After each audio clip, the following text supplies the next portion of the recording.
भारत की चाल से चीन और पाकिस्तान की निकली चीख।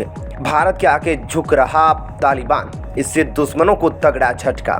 चाणक्य नीति का असर, सच हो रही सभी बातें। दोस्तों, आज के माहौल को देखते हुए चाणक्य की एक बात याद आ गई, जिसमें चाणक्य ने युद्ध नीति को लेकर एक बात कही थी, जिसमें चाणक्य ने कहा था कि आपका पड़ोसी आपका दोस्त हो या ना हो, लेकिन आपके पड़ोसी का पड़ोसी हमेशा ही आपका दोस्त रहेगा। चाणक्य की यह बात पूरी तरीके से सच साबित हो गई है और आप ये बात अच्छे से जानते हैं कि भारत का पड़ोसी एक पाकिस्तान है तो दूसरा चीन है, और उधर नेपाल और भूटान को देखेंगे तो ये दोनों देश हमारे दोस्त हैं।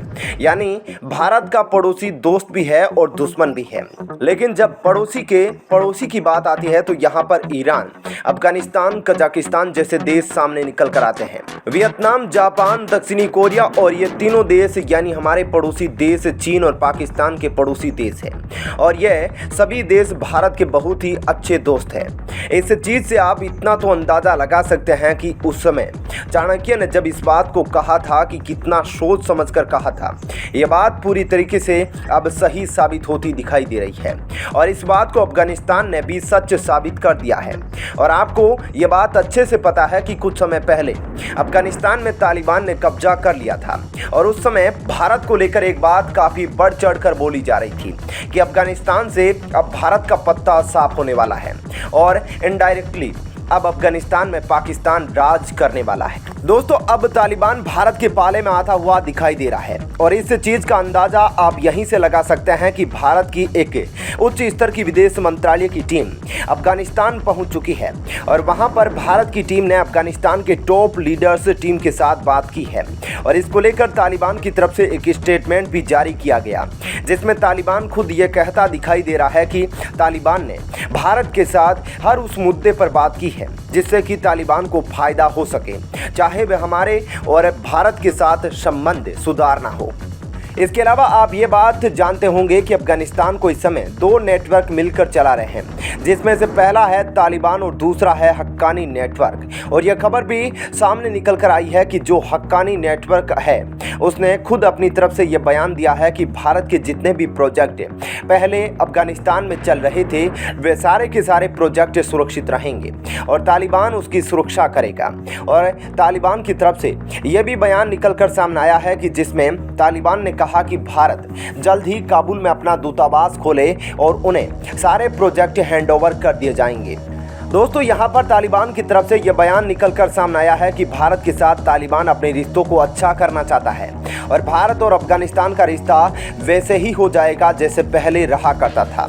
इस चीज़ से कितने लोगों के मुंह पर तमाचा पड़ गया जो ये कह रहे थे कि यहाँ पर भारत के साथ अफगानिस्तान के रिश्ते अच्छे नहीं हो पाएंगे। और तालिबान की तरफ से ये भी कहा गया है कि जैसे भारत पहले अफगानिस्तान के क्रिकेट के खिलाड़ियों की मदद करता था, हमें उम्मीद है कि आगे भी भारत हमारे साथ ऐसा ही करेगा और हमारे प्लेयर को उस काबिल बनाएगा जिससे कि वह कहीं जाकर खेल सके।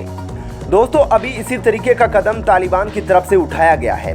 इस चीज़ को देखते हुए कहीं ना कहीं चीन और पाकिस्तान को टेंशन होना शुरू हो गई है, क्योंकि यहाँ पर चीन और पाकिस्तान ने यह उम्मीद नहीं की थी कि अफगानिस्तान इतनी जल्दी भारत के सपोर्ट में आ जाएगा।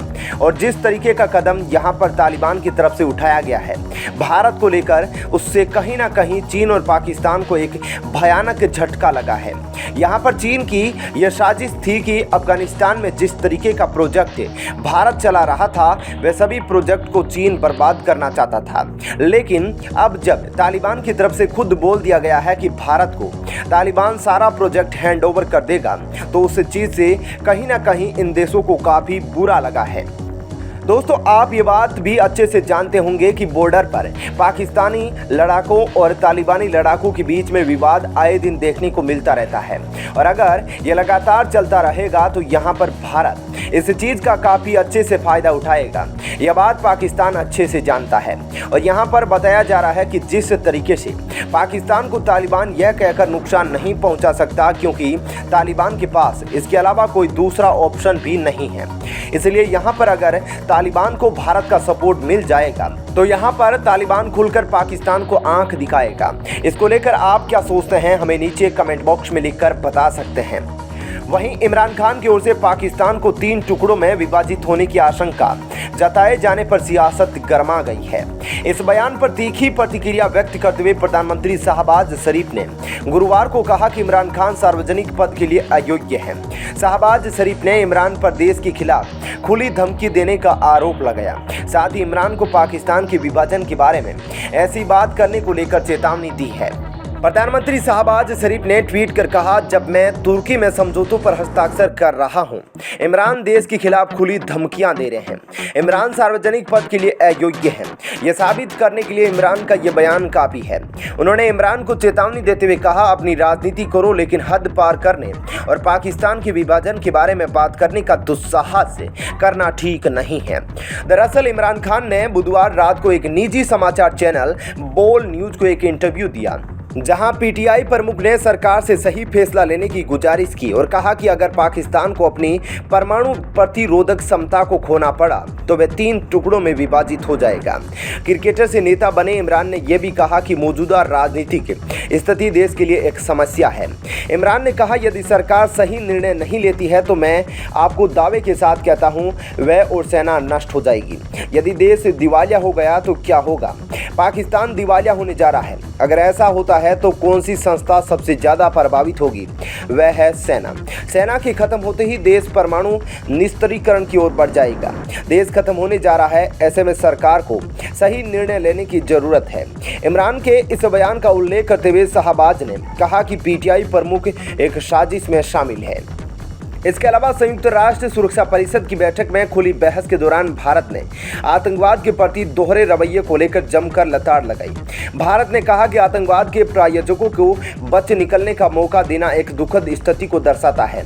ऐसी स्थिति में आतंकवादी ताकतें, खासकर राज्य प्रायोजित आतंकी तत्वों के कारण होने वाले खून खराबे पर किसी भी जिम्मेदारी तय करने की बहस अधूरी रहेगी।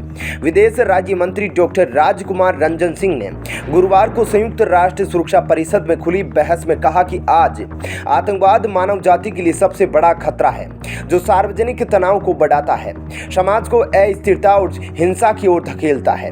वे परिषद के वर्तमान अध्यक्ष अल्बानिया की अध्यक्षता में अंतर्राष्ट्रीय कानून के गंभीर उल्लंघन के लिए जवाबदेही और न्याय को मजबूत करना विषय पर बहस में भाग ले रहे थे। उन्होंने कहा कि जब हम जवाबदेही की बात करते हैं तो यह वास्तव में एक दुखद स्थिति है कि आतंकवाद के प्रायोजकों को बच निकलने का मौका दे दिया जाता है। उन्होंने परिषद को बताया कि भारत दशकों से सीमा पार आतंकवाद का संकट का सामना कर रहा है। भारत में आतंकी हमलों में हजारों निर्दोष नागरिक मारे गए हैं। इस वजह से भारत वैश्विक आतंकवाद विरोधी प्रयासों में हमेशा सबसे आगे रहा है। उन्होंने कहा कि अंतर्राष्ट्रीय समुदाय को अपनी सभी रूपों और अभिव्यक्तियों में आतंकवाद के विरोध पर दृढ़ रहना चाहिए और आतंकवादी कृत्यों के लिए कोई औचित्य प्रदान करने के लिए किसी भी प्रयास को अस्वीकार करना चाहिए।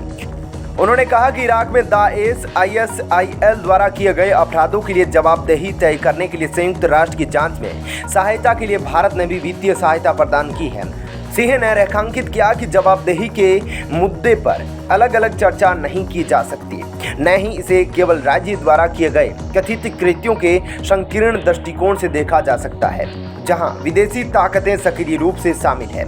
ऐसे में दोस्तों, क्या कहना है आपका इस खबर पर जरूर बताइएगा। साथ ही वीडियो को लाइक और शेयर जरूर करें। धन्यवाद। जय हिंद।